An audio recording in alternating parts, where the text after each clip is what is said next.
মানে বিশ্বের সবচেয়ে বড় ফিতনা ছিল দ্বিতীয় বিশ্বযুদ্ধ। তার আগে একটা হয়েছে প্রথম বিশ্বযুদ্ধ, যেখানে প্রায় কয়েক কোটি মানুষ মারা গেছে, আর সেকেন্ড ওয়ার্ল্ড ওয়ারে আরও বেশি মানুষ মারা গেছে। তো এখন বিশ্বকে ঠেলে দেওয়া হচ্ছে একটা থার্ড ওয়ার্ল্ড ওয়ারের দিকে, মানে যে কোনো সময় একটা তৃতীয় বিশ্বযুদ্ধের আশঙ্কা করছেন এখনকার যারা মিলিটারি অ্যাফেয়ার্স নিয়ে পড়াশোনা করেন, ওয়ার্ল্ড অ্যাফেয়ার্স নিয়ে পড়াশোনা করেন, তারা এগুলো বলতে পারবেন ভালো। বিশ্বকে একটা খাদ্য মন্দার দিকে ঠেলে দেওয়া হচ্ছে, বিশ্বকে একটা দুর্ভিক্ষের দিকে ঠেলে দেওয়া হচ্ছে, এবং মহামারীর মধ্য দিয়ে অলরেডি কিন্তু আমাদের বিভিন্ন দেশের ইকোনমিক অবস্থা ভালো না, তার উপরে খাদ্য সংকট, তার উপরে যে বৈশ্বিক যুদ্ধগুলো, আমদানি রপ্তানি বন্ধ হয়ে যাচ্ছে, তেল গ্যাসের দাম বেড়ে যাচ্ছে, জনগণ হাহাকার করছে। এই পলিটিক্যাল গ্লোবাল অ্যাফেয়ার্সের ফিতনা এগুলা।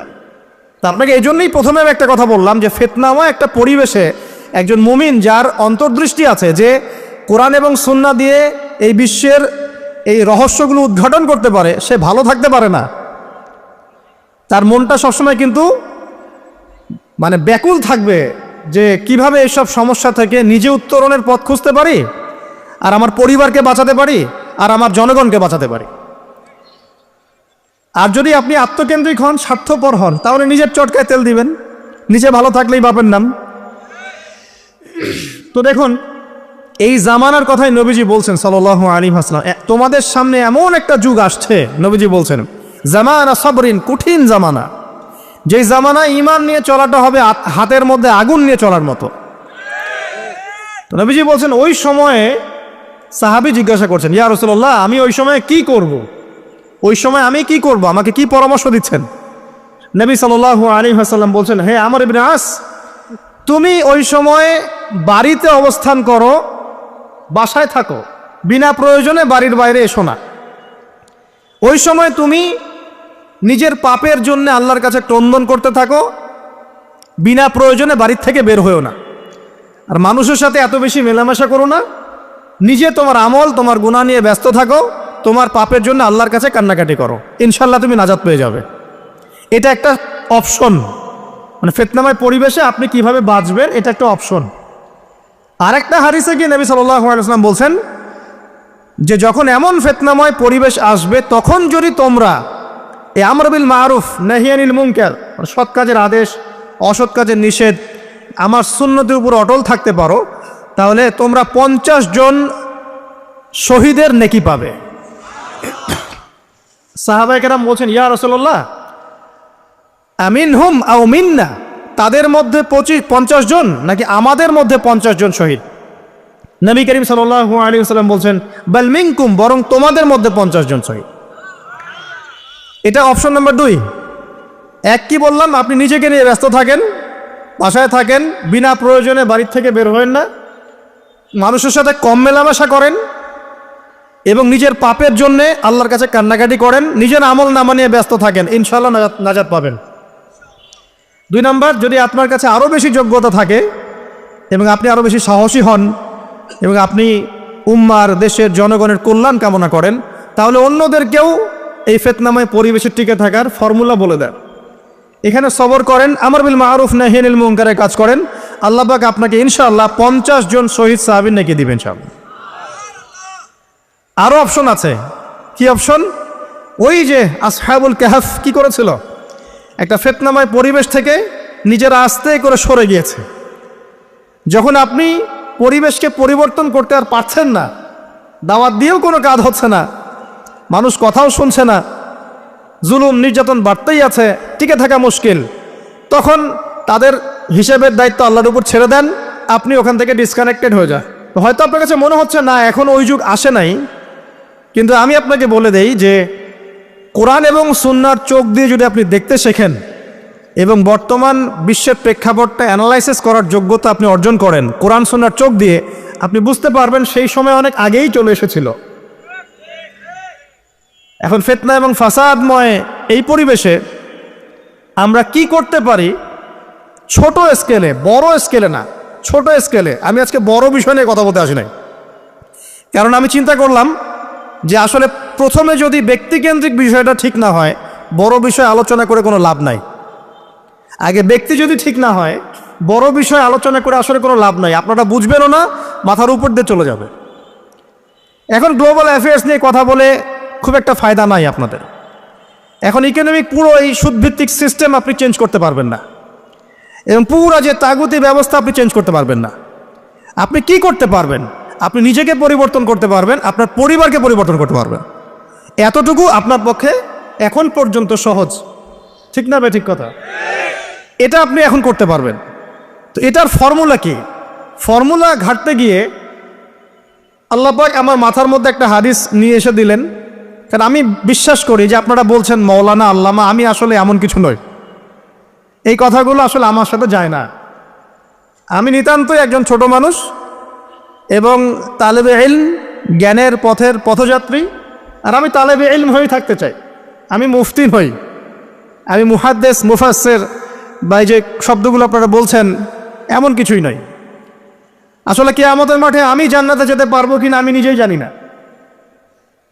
যখন কোনো মানুষ নিজেকে অনেক বড় মনে করা শুরু করবে, বুঝে নেবেন সে ইবলিসের আনুগত্য করা শুরু করেছে আর কি। কারণ ইবলিস বলেছিল আবা ওয়াস্তাকবারা, আমি খলাকতানি মিন নার ওয়া খলাকতাহু মিন তিন, আমাকে সৃষ্টি করেছেন আগুন দিয়ে, আদমকে সৃষ্টি করেছেন মাটি দিয়ে, আমি কেন আদমকে সিজদা করতে যাব? তো এটা ইবলিসের চরিত্র, আবা ওয়াস্তাকবার, সে উদ্ধত হয় এবং অহংকার প্রদর্শন করে। তো আমি মনে করি যে আমি কিছু বলি না, আল্লাহ রাব্বুল আলামিন আমাকে বলার তৌফিক দেন মাত্র, আলহামদুলিল্লাহ। তা আমার মাথায় একটা হাদিস আসছে, সকাল থেকে ঘুরছে। সেটা হচ্ছে, দেখুন, বারা ইবনে আযিব রাদিয়াল্লাহু আনহু থেকে বর্ণিত হাদিসটা আসছে এবং হাদিসটা বিশুদ্ধ। এখান থেকে আমি মূল আলোচনা যাচ্ছি যে একদিন আনসার মানুষদের মধ্যে, আনসার কারা? আমাদের আনসার বাহিনী। আনসার কারা? যারা মুহাজির সাহাবীদেরকে আশ্রয় দিয়েছিল মদিনায়, তাদেরকে কি বলা হয়? আনসার। তাহলে শব্দটা সুন্দর না? তাহলে আমাদের বাহিনীর নামটাও সুন্দর, মাশাআল্লাহ। তো আনসার সাহাবীদের মধ্যে একজন ইন্তেকাল করেছেন, ইন্না লিল্লাহি ওয়া ইন্না ইলাইহি রাজিউন। এখন তাকে দাফন করা হচ্ছে, আর নবী সাল্লাল্লাহু আলাইহি ওয়াসাল্লাম কবরের পাশে চুপ করে বসে পড়লেন। তার বসা দেখা দেখি বাকি সাহাবীরাও তাকে ঘিরে গোল করে বসে পড়লেন।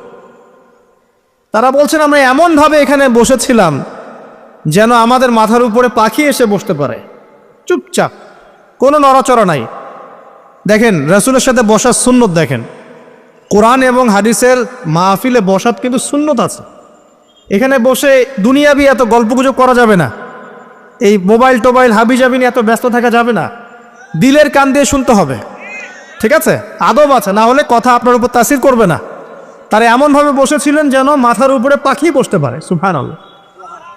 এবার নবী করিম সাল্লাল্লাহু আলাইহি ওয়াসাল্লাম বলছেন যে যখন মাইয়েতকে কবরে শোয়ানো হয় তখন সে তাকে দাফন করে যাওয়া ব্যক্তিদের হাঁটার খসখস আওয়াজ শুনতে পায়। এরপরে তাকে যখন শুইয়ে দেওয়া হয়, সে যদি মুমিন ব্যক্তি হয় তাহলে তার মাথার দিকে তার সলাত এসে দাঁড়িয়ে যায়। দুনিয়াতে আপনি যে নামাজগুলো পড়েছেন, আমি যে নামাজগুলো পড়ছি, এগুলো মাথার দিকে দাঁড়িয়ে যায়। ডান দিকে চলে আসে তার সওম, সওম মানে কি? রোজা। বাম দিকে চলে আসে যাকাত, যাকাত মানে কি? যাকাতের সাথে তো আমরা পরিচিত নই। আমরা ওই যে রাস্তাঘাটে যে দান খয়রাতগুলো উঠানো হয়, এগুলোর সাথে খুব পরিচিত, তাই না? কত টাকা, কত পয়সা, কি কি গান গড়ে আর টাকা কালেকশন করে না? অনেক সময় দেখা যায় রাস্তায় যাচ্ছি আমরা গাড়ি নিয়ে, পারলে গাড়ির সামনে এসে হুমড়ি খেয়ে পড়বে টাকা নেওয়ার জন্য। এইভাবে টাকা কালেকশন করতে কে শিখিয়েছে ইসলামে? আর আমরা অনেক সময় ছোট ছোট বাচ্চাদেরকে দিয়ে, মাদ্রাসার ছোট ছোট বাচ্চাদেরকে দিয়ে টাকা কালেকশন করাই। এটা ঠিক না। কেন ঠিক না জানেন? ছোটবেলা থেকেই ওর ব্যক্তিত্ব নষ্ট হচ্ছে। এই হাতটা উত্তম না এই হাতটা উত্তম? উপরের হাত উত্তম, নিচের হাত উত্তম? তো ছোটবেলা থেকে সে নিচের হাতে অভ্যস্ত হচ্ছে। দেখেন, এত টাকা পয়সা কালেকশন করে আমাকে আর একটা স্বতন্ত্র মসজিদ করতেই হবে জরুরি? খুবই জরুরি ছিল।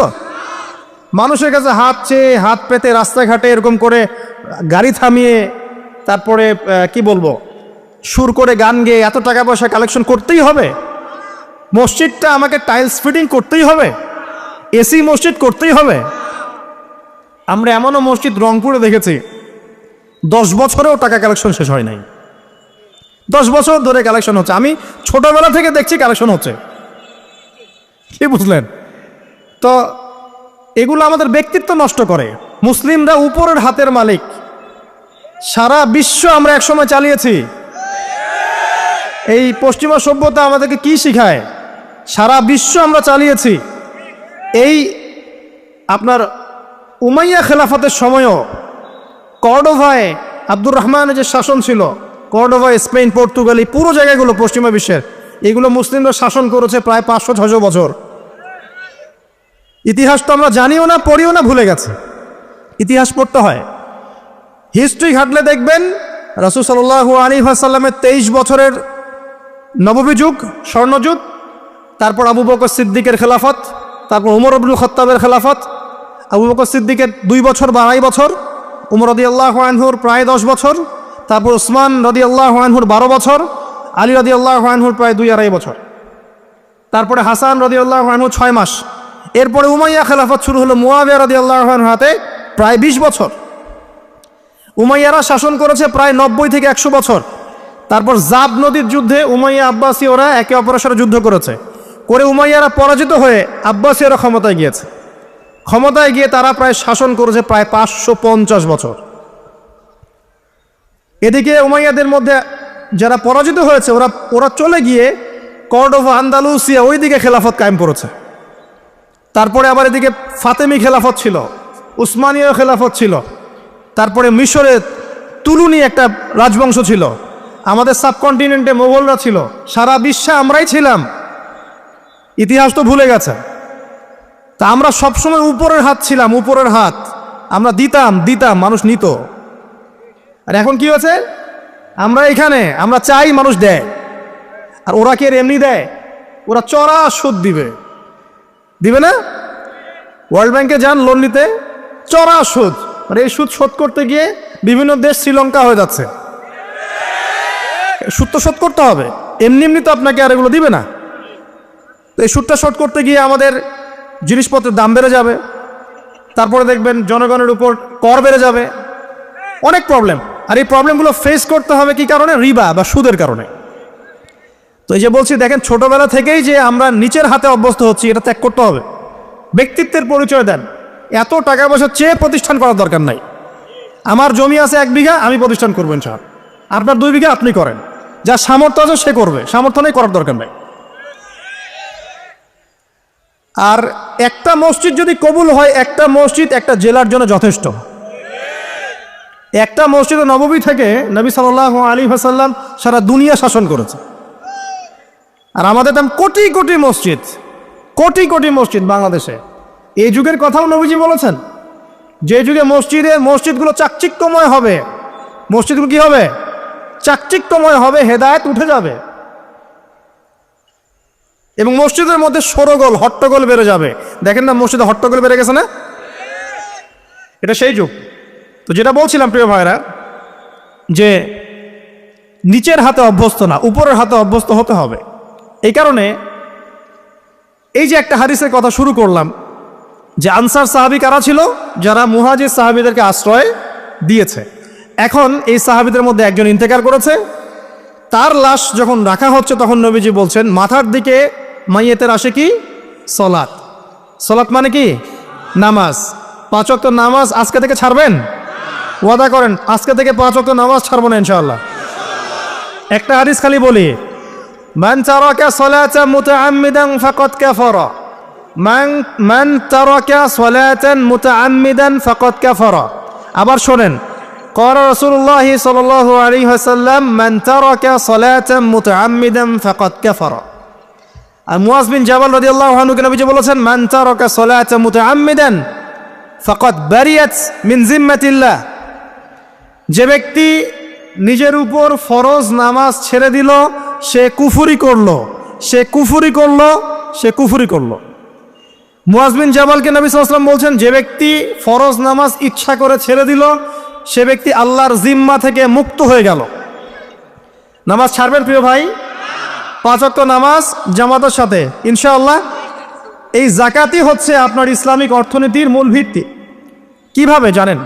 ব্যবসা এবং জাকাত এটা কি করে? এটা একটা মার্কেটের মধ্যে সম্পদ ঘুরতে থাকে। আমি বুঝাচ্ছি আপনাকে। মনে করেন আপনি ব্যবসা করছেন এবং জাকাত দিচ্ছেন। জাকাত কারা দিবে?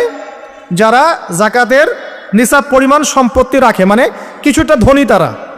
তো তারা ব্যবসা করছে, মাশাআল্লাহ। ব্যবসা যখন করে, ব্যবসায় কি থাকে? লাভ থাকে, লস থাকে, লাভ থাকে, লস থাকে। লাভও হতে পারে আপনার, লসও হতে পারে। আর সুদে কি? শুধু লাভ, লস আছে? লস নাই। পার্থক্য বোঝেন। এখন ব্যবসা যখন আপনি করবেন, এই টাকা বা মূল যে ক্যাপিটাল যেটা বলে অর্থনীতির ভাষায়, এটা মার্কেটের মধ্যে সার্কুলেট করতে থাকবে। আজকে আপনি ধনী, লাভ করেছেন, কালকে লস করবেন, এই ধন আরেকজনের হাতে চলে যাবে। সে আবার ব্যবসা করছে, সে লাভ করলে সম্পদ তার হাতে থাকলো, লস করলে আরেকজনের হাতে।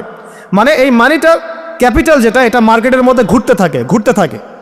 আজকে কেউ ধনী, কালকে কেউ ধনী, আজকে কেউ ফকির, কালকে কেউ ধনী, এভাবে।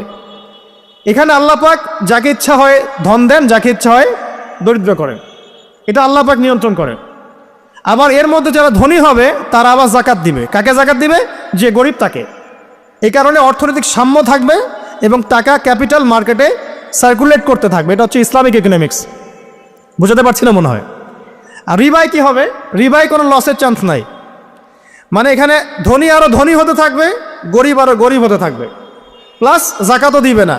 তখন সমাজের একটা অংশ অনেক ধনী হবে, আরেকটা অংশ একদম মাটিতে পড়ে যাবে, কোনো ব্যালেন্স হবে না। এই কারণে বিশ্বের একটা অংশ, ওই বিশ্বের একটা বড় অংশ যারা সুদখোর, যেখান থেকে সুদ এসেছে, ওইটা আস্তে আস্তে ধনী হয়ে গেছে এবং বিশ্বের বহু কান্ট্রি আস্তে আস্তে দারিদ্র্য সীমার নিচে চলে আসছে। এটা শুধু ব্যক্তির ক্ষেত্রেই নয়, এটা সমাজের ক্ষেত্রেই নয়, পুরো বিশ্বটা হচ্ছে। তো এই হলো রিবা এবং ব্যবসা ভিত্তিক, জাকাত ভিত্তিক ইকোনমিক সিস্টেমের পার্থক্য, বেসিক ডিফারেন্স। রিবার মধ্যে আল্লাহ পাক তার হাত উঠিয়ে নেন, আল্লাহ পাক সেখানে আর ইন্টারফেয়ার করেন না। ঠিক আছে, সুদ খাচ্ছ, তুমি তোমার মতো চলো এখন। আর ব্যবসা ভিত্তিক ইকোনমিক্স চললে আল্লাহ পাক সেখানে কাউকে ধন দিবেন, কারো কাছ থেকে নেবেন। আপনার ধন নিয়ে আমাকে দিবেন, আমার ধন নিয়ে আপনাকে দিবেন। আর আমি যদি ধনী হই, আমি আবার জাকাত দিব, সেই জাকাতের টাকা আবার আপনার হাতে যাবে, কেউ না খেয়ে মরবে না। তো সামনে এই যে বলা হচ্ছে 2023 সাল, শুধু 23 সাল না, আমার অবজারভেশন 2026-27 পর্যন্ত একটা অর্থনৈতিক মন্দা চলতে পারে। বলবে কিছু কিছু লোক যে ভবিষ্যৎবাণী করতেছে, আবার এটা ভবিষ্যৎবাণী নয়। আপনি বর্তমান সম্পর্কে খবর রাখেন না বলেই বর্তমানকে আপনার ভবিষ্যৎ মনে হচ্ছে। আমাদের অনারেবল মিনিস্টার যারা আছেন ওদেরকে জিজ্ঞাসা করেন, তাদেরকে জিজ্ঞাসা করেন, তারাও বলছেন যে 2023 সাল থেকে 26 সাল খাদ্যমন্দার মধ্যে যাবে। দেখেন নাই? তারা এই কথা বলছেন কারণ তারা বুঝতে পারছেন ওয়ার্ল্ডের অবস্থা ভালো না। এখানে একটা সলিউশন বলছে, ইচ্ছা হলে আপনি গ্রহণ করতে পারেন, ইচ্ছা হলে নাও করতে পারেন। আমার তো চাপিয়ে দেওয়ার কোনো ক্ষমতা নাই। ফাযাক্কির ইন্নামা আনতা মুযাক্কির, আপনি শুধু উপদেশদাতা। লাস্তা আলাইহিম বিমুসাইতির, আপনি কারো প্রতি দারোগা নন। কি উপদেশ? এই যে জাকাত, যেটা জাকাত, আমাদের জাকাত যেটা আছে, এটাকে একটু বড় পরিসরে কালেক্ট করার চেষ্টা করতে হবে। করে যদি আমরা সুষ্ঠু বন্টন করতে পারি গরিবদের মাঝখানে, ইনশাআল্লাহ কেউ খাদ্য অভাবে মারা যাবে না ইনশাআল্লাহ। আল্লাহ পাক আমাদেরকে বোঝার তৌফিক দান করুন।